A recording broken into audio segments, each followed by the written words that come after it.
Hello guys, Assalamu alaikum. Welcome to Alpha Math. In Alpha Math, we will study today circle in a triangle. तो circle in a triangle में देखें, एक हमारे पास एक triangle मौजूद है और उसमें हमारे पास एक सर्कल है जिसका रेडियस है और हमें बेस भी मालूम है, बेस है 4 सेंटीमीटर। तो देखिए हम इससे करेंगे क्या कि हमारे पास दो फार्मूलाज हैं। एक फार्मूले से हम इसका एरिया फाइंड आउट करेंगे इस सर्कल का, और एक फार्मूले से हम इसका सरकमफेरेंस फाइंड आउट करेंगे। अगर हमें बेस जो है वो मालूम हो, हम चाहें तो रेडियस भी फाइंड आउट कर सकते हैं। तो देखिए चलते हैं नीचे फार्मूलाज की तरफ। एरिया ऑफ अ सर्कल, तो देखिए एरिया ऑफ अ सर्कल जो होता है वो एक कांस्टेंट उसका रेशियो है, यानी कि अब जो सर्कल का जो एरिया था, जो सर्कल का रकबा था, अगर आप उसको इसी ट्राइंगल के पूरे के रकबे से तकसीम करेंगे तो वो हमेशा एक बराबर जो है आपका जवाब आएगा, और वो जो जवाब होगा वो होगा 0.3023, यानी कि 30% तकरीबन बनेगा। यानी ये जो आप दायरा देख रहे हैं इसका जो रकबा है वो इस ट्राइंगल का 30% है, ऑलमोस्ट 30% है। ओके, तो 30% तो नहीं है तो सही, लेकिन ये जो फार्मूला है उससे हमें ये फाइंड आउट हुआ है, और वो फार्मूला है पाई B square divided by 2।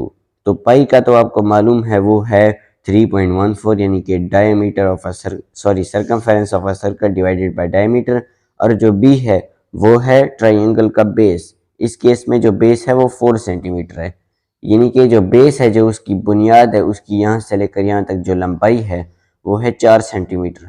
Okay, तो ये हो गया इसका बेस।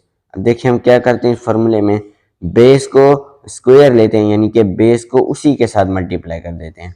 उसी के साथ मल्टीप्लाई करने का ये मतलब है, जैसे यहाँ पे बेस 4 है तो हम 4 को 4 के साथ मल्टीप्लाई कर देंगे, ये आ गया उसका बेस का स्क्वायर। नीचे है 12, यानी कि 12 से उसको फिर जो जवाब आएगा उसको हम डिवाइड कर देंगे। तो ये देखें एक एग्जांपल भी मौजूद है इसी हमारे पास केस की। पाई पाई हमारे पास बी स्क्वायर था, तो ये देखें बी की जगह में 4 लगाया, 4 स्क्वायर आ गया। ओके, और जो हमारे पास जवाब आएगा वो आ गया 4.2 सेंटीमीटर। यानी ये जो दायरा मौजूद है यहाँ पे, ये जो दायरा यहाँ पे मौजूद है इसका जो रकबा है वो है 4.2 सेंटीमीटर स्क्वायर।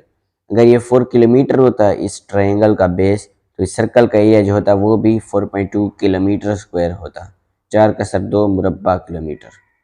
तो ये था इसका एरिया। अब चलते हैं सरकमफेरेंस की तरफ। तो गई सरकमफेरेंस ऑफ अ सर्कल ये है। अब सरकमफेरेंस ऑफ अ सर्कल जो है वो ट्राइंगल के साथ अगर हम उसका रेशियो लें, यानी कि सरकमफेरेंस जो सर्कल का है उसको हम डिवाइड कर दें ट्राइंगल के पेरीमीटर के साथ, तो पेरीमीटर मैं आपको बता दूं कि क्या होता है। पेरीमीटर ये होता है कि ट्राइंगल की जो तीनों साइड्स थी 4-4 सेंटीमीटर की, आप तीनों को जमा कर दें, 4 जमा 4 जमा 4, तो ये हो गया 12। यानी कि जो ट्राइंगल था उसकी तीनों साइड्स को जब हम जमा कर देंगे तो वो उसका पेरीमीटर आ जाएगा। तो जो ट्राइंगल था उसका पेरीमीटर था 12 सेंटीमीटर। अब जो रेशियो है सर्कल के सरकमफेरेंस की और ट्राइंगल के जो है पेरीमीटर की, वो रेशियो है 60%। यानी कि जितना ट्राइंगल का पेरीमीटर होगा उसका 60.46% जो है वो सर्कल का सरकमफेरेंस होगा। तो ये एक कांस्टेंट है, और नीचे इसका फार्मूला भी गिवन है, circumference is equal to pi multiplied by B divided by square root of 3। तो ये हमारे पास फार्मूला है। अब देखिए यहाँ पे एक एग्जांपल भी मैंने दी गई है, बी की जगह मैंने 4 डाल दिया। ये देखिए बी था, यहाँ पे 4 डाल दिया क्योंकि इस केस में हमारे पास 4 है। और ये देखें सी जो था उसकी वो वैल्यू आ गई 7.255 सेंटीमीटर। यानी कि जो हमारे पास सर्कल था उसका हमारे पास जो सरकमफेरेंस है वो हमारे पास 7.22 है, यानी उसका अगर आप गोल चक्कर खाएंगे तो आपको इतना फासला पार करना पड़ेगा। तो गाइस कैसी लगी आपको वीडियो? अगर पसंद आई हो तो लाइक शेयर और सब्सक्राइब करें और अपने फ्रेंड्स तक ज़रूर पहुँचाएँ। Thanks for watching.